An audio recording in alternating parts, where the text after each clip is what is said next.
உங்க அம்மாவுக்கு நீ குழந்தையா இருந்தல, இப்போ உங்க அம்மா உனக்கு குழந்தை, அதை ஃபர்ஸ்ட் நீ புரிஞ்சுக்கோ. அவங்களுக்கு எல்லாம் தெரியும் நினைச்சு நீ நம்பி அவங்கள விடாத.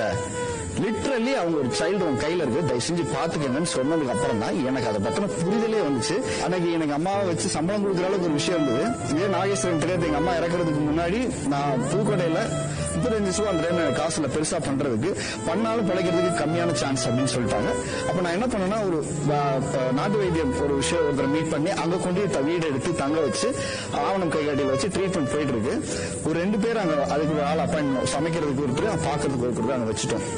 எங்க அம்மா கையில ஒரு சின்ன போன் கொடுத்துட்டு வந்திருந்த போன் பண்ணும்போது, ஒரு நாள் 2 நாள் நான் 3 நாள் தொடர்ச்சியா பேசல. நான் ரொம்ப கண்டினியூ டே நைட் ஷூட் போச்சு. அப்ப பேசும்போது அவங்க சொல்லிட்டு, அப்ப அவங்களால கண்டினியூ பேச முடியாது, திக்கி திக்கி பேசுவாங்க. அந்த பார்க்கின்சன்ஸ்ல வந்து கண்டினியூவா அவங்களால பேச முடியாது. என்ன அடிக்கிறாங்க இங்க பாத்துக்கிறவங்க, மண்டையில கொண்டு வந்து சாப்பிட்டு அப்படின்னு சொன்னது வந்து சம்பளத்தை வச்சிருக்கோம். அந்த அம்மா கேட்டா இல்லைன்னு சொல்லுது. எங்க அம்மா போய் சொல்லாது, என்ன அடிக்குது அந்த அம்மா அப்படின்னு சொன்னோன்னே எனக்கு கையும் ஒண்ணு காலும் ஒண்ணு.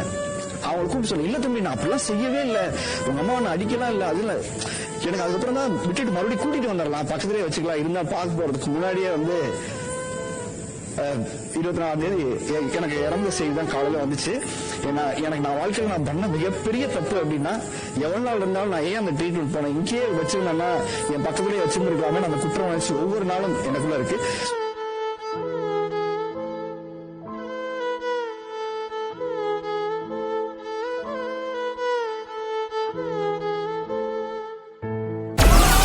Download Moj.